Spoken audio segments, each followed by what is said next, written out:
गए तुम हमको बड़े नसीबों से चुराया है मैंने किस्मत की लकीरों से तुझ पे प्यार पहली पहली बार। হ্যালো এভরিওয়ান, আসসালামু আলাইকুম। কেমন আছেন সবাই? অনেকদিন পরে লাইফস্টাইল বাই তানিশা থেকে দারুণ একটা মিনি ব্লগ নিয়ে চলে আসলাম। সো আপনারা আমার ব্লগের স্টার্টিংটা দেখে অলরেডি বুঝে গিয়েছেন যে এই ব্লগটা তানিশার বার্থডে স্পেশাল। হ্যাঁ, আমরা চেষ্টা করেছি সাধ্যর ভেতরে সবটুকু সুখ এই কথাটাকে বাস্তব করতে।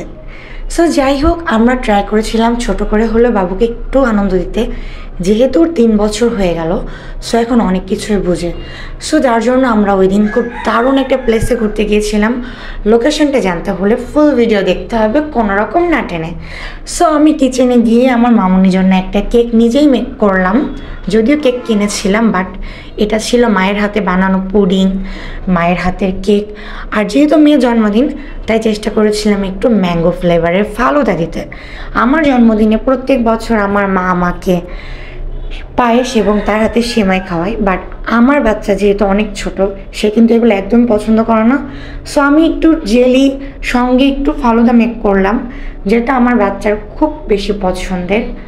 আর তারপরে সুন্দর করে সারাস কালেকশন থেকে নেওয়া তার এই গর্জিয়াস, সিম্পলের ভিতরে গর্জিয়াস যে বার্থডে স্পেশাল ড্রেস, সেটা তাকে পরিয়ে দিলাম। প্যান্টটা ছিল একদম সফট ফ্যাব্রিক্স, চায়না যেহেতু, আর ক্রেপ ফ্যাব্রিক্সের একটা টপস, এত জোস। ভেতরে ছিল কটনের ইনার, যেটা ছিল দারুণ কমফোর্টেবল। আর আমি বার্থডে গার্লের ভিডিও কোনোভাবেই নিতে পারছিলাম না গাইস। আমি খুব ট্রাই করেছিলাম তানিশার একটা ভিডিও নিতে, যেটা কিনা তোমাদের সঙ্গে শেয়ার করব, বাট সে আমাকে কোনোভাবেই কোনো ভিডিও নিতে দিবে না। এত কষ্টে ফুটেজগুলো নেওয়া। তারপরে চলে গেলাম যশোরের মিনি সুন্দরবনে। বলো তো এই মিনি সুন্দরবনের লোকেশনটা কোথায়? যদি কেউ জেনে থাকো অবশ্যই কমেন্ট সেকশনে জানাবে যে যশোরের এই মিনি সুন্দরবন কোথায়। এত সুন্দর একটা ভিউ দিচ্ছিল গাইস, এই ভিডিওটা এডিট না করলেও চলতো, কারণ এখানে এত রং বেরঙের গাছের সমাহার, যেটা আমাকে বরাবরের মতন পাগল করে দিয়েছিল। চাইলে তোমরাও কিন্তু অল্প টাকা বাজেটে জাস্ট বাইকে তেল খরচ করে আমাদের মতন যশোরের মিনি সুন্দরবনে গিয়ে ঘুরে আসতে পারো। আর যে কোনো ধরনের ভিডিও শ্যুট, যে কোনো ধরনের শ্যুট তোমরা এখানে করতে পারো। জায়গাটা এত নিরিবিলি, এত রং বেরঙের গাছ, আমার ভীষণ ভালো লাগছিল। বাই দ্য ওয়ে, বেশি কথা না বাড়িয়ে, এটা কিন্তু বেকুটিয়ায় ছিল, সেটা তোমাদেরকে বলেই দিলাম। এবার বলো বেকুটিয়ায় এত সুন্দর একটা লোকেশন কোথায়? তারপরে চলে গেলাম আমাদের পছন্দের কেক অ্যান্ড কুকিসে, মামুনির জন্য একটা কেক নিয়ে আসতে। সো শান্তর কেক বরাবরই ভীষণ ভালো, থ্যাংক ইউ সো মাচ এত টেস্টি কেক বারবার প্রোভাইড করার জন্য। শান্ত, তোমার থেকে কেকটা কিনে আমি সত্যি ধন্য। বরাবরের জন্য তোমাকে অনেক অনেক থ্যাঙ্কস।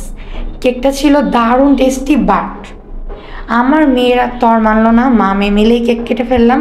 বাবা তখন বাসায় ছিল না। কেক কাটার অনেক পরে তার বাবা বাসায় আসে। সো কি আর করার, তারপর তাকে নিয়ে আমি একটু ঢং করছিলাম ফ্রন্ট ক্যামেরায়, যেহেতু আমাদের ভিডিও করার মতন কেউ ছিল না। তার বাবা আসার পরে তাকে বললাম, হা করো, তোমাকে একটু খাইয়ে দিই। আসলে সারাদিন এত ঘোরাঘুরির পরে কোনো রকম এনার্জি ছিল না যে একটু সাজুগুজু করে শাড়ি পরে কেক কাটবো। বাট ওভারঅল দিনটা অনেক ভালো ছিল। সবাই চেষ্টা করবেন বাচ্চাকে অন্তত পক্ষে একটু আনন্দ দিতে, যেটা বাচ্চার জন্য খুব কাজে লাগবে। আমার বাচ্চার হ্যাপিনেস মানেই আমার হ্যাপিনেস। পৃথিবীতে সেই মাই সুখী যার বাচ্চার সুখ নিজের চোখের সামনে দেখতে পারে। সো আপনারা অবশ্যই কমেন্ট করে জানাবেন যে আমাদের এই সিম্পল ডেটা আপনাদের কাছে কেমন লাগলো।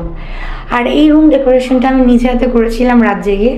সকালে যখন তানিশা ঘুম থেকে ওঠে, ও দেখে টোটালি সারপ্রাইজ। ও জিজ্ঞেস করেছিল, মাম্মি এটা কে করলো এত সুন্দর।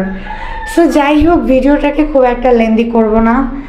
যারা যারা কেকটা খাইতে পারোনি তাদের ইনভাইট থাকলো, আসো এসে খেয়ে যাও গাইস। আর দূর থেকে অনেক বেশি দোয়া দিও। ছোট্ট পেজটা 7K কাছে চলে গেছে 1 বছরে। সো তোমাদের প্রতি আমার অনেক ভালোবাসা। আজকের ব্লগটা এই পর্যন্ত, দেখা হবে নেক্সট কোনো একটা ব্লগে আবারও তোমাদের সঙ্গে। তানিশার হ্যাপিনেস মানে আমার হ্যাপিনেস। আলহামদুলিল্লাহ, আল্লাহ হাফেজ।